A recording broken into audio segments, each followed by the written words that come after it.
யாழ்ப்பாண பூமியில தான் நானும் பிறந்தேன். அந்த யாழ்ப்பாண பூமியில இருக்கிற ஆக்களை பற்றி ரொம்ப நல்லா தெரியும். உண்மையாக சொல்ல போனால் அங்கே புலிகளும் உண்டு, நரிகளும் உண்டு, நண்டுகளும் உண்டு. அப்படி கொடுத்த இடம் தான் அந்த இடம்.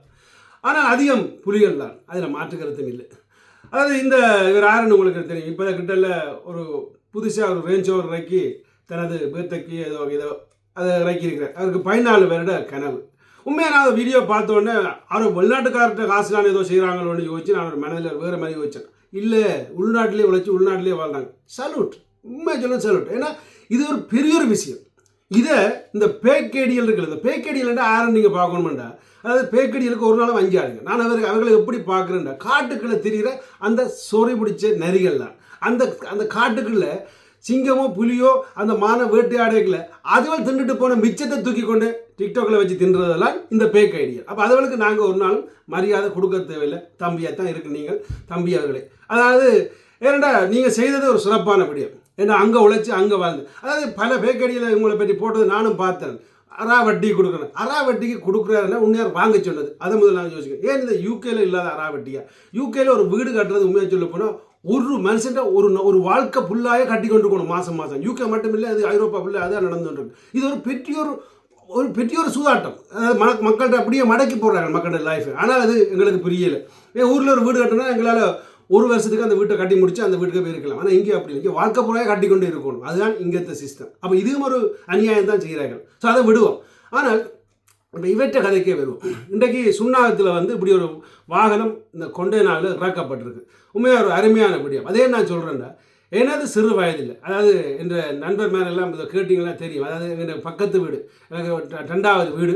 ஸோ அது எங்களுடைய நண்பர்கள் நாங்கள் எல்லோரும் ஒன்றா விளையாடுறோம்.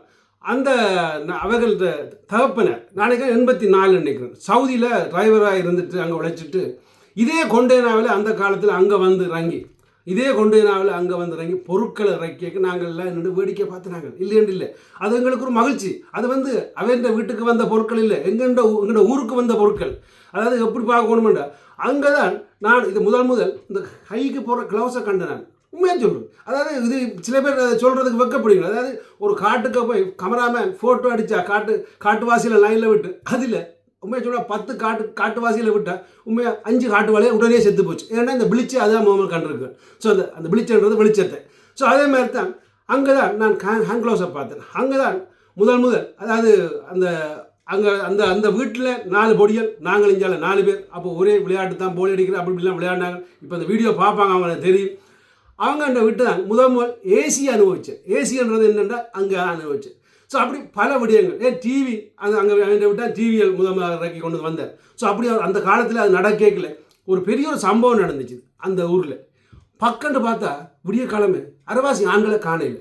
எல்லா ஆண்களும் எங்கே விட்டுட்டு வெளிநாடு வலிக்கிட்டாங்க. பலர் சிங்கப்பூர் ஓடினார்கள், பலர் ஜெர்மன் வந்தார்கள், பல நாட்டுக்கு போனார்கள். அதில் என்னத்தை நீங்கள் உணரணுமெண்டா, அதாவது வடிவா நீங்கள் பார்த்தீங்களா இருந்தால் அவர் அங்கே அந்த பொருளை கொண்டு வந்து இறக்கும் பொழுதுதான் அந்த ஊருக்கு ஒரு உற்சாகம் வந்துச்சு. நானும் உழைக்க வேணும் என்று தான் அந்த ஊரெல்லாம் வெளியில் வலிக்கிட்டு புலம்பெயர்ந்த தேசங்களுக்கு வந்தது அன்றைக்கு 84 ஆண்டு. அதுக்கப்புறம் எங்களுடைய அப்பா கூட ஜெர்மனுக்கு வலிக்கிட்டார். ஸோ அது மட்டும் நாங்கள் வார உணவு சாப்பிட்டாக்கான வாழ்க்கை ஓகேயானு அப்படி இருந்த எங்களை உஷார்படுத்தி விட்டது அந்த ஒரு மனிதன் தான் என்றாலும் மாற்று கருத்தும் இல்லை. அதே மாதிரி தான் இந்த சுண்ணாமன்ற ஒரு இடத்துல இவர் இப்படி செய்த விடயத்தை நான் பார்க்கல. இது பார்க்குறவர் இப்போ அவருக்கு 14 வயதில் இந்த வேலை செய்து பிள்ளைச்சு இப்படி வாங்கக்கூடிய டேலண்ட் இருக்கீங்களே, இதை பார்க்குறவர்களுக்கு என்ன தோன்றணும்? அடுத்த கட்டமாக வெளிநாடு போகாமல் உள்நாட்டுக்கே நான் உழைச்சி வாங்கலாம் என்ற ஒரு எண்ணத்தை உருவாக்கியிருக்கேன். இதை விடவாடா நீங்கள் பேக்கடித்தனமா நாக்கள். அதாவது என்ன பொறுத்தவரையில் அவர் என்ன குற்றம் செய்தார், என்ன குற்றம் செய்யலை, அதை பற்றி எனக்கு தெரியாது. அதை நான் சொல்லவும் தெரியல. அது அரசாங்கம் பார்த்துக்கொள்ளும். நீங்கள் பேக்கடியால் பொத்தி கொண்டு இருங்க. அதுதான் சிறப்பான வழி. அவர் செய்த விடயம் என்ன பொறுத்தவரை அது உள்ளூருக்கு இருந்து பணம் கொடுத்து இந்த பெரிய காரை வாங்கினது சல்யூட். உங்களுடைய கருத்துக்களை மறக்காமல் எழுதுங்க.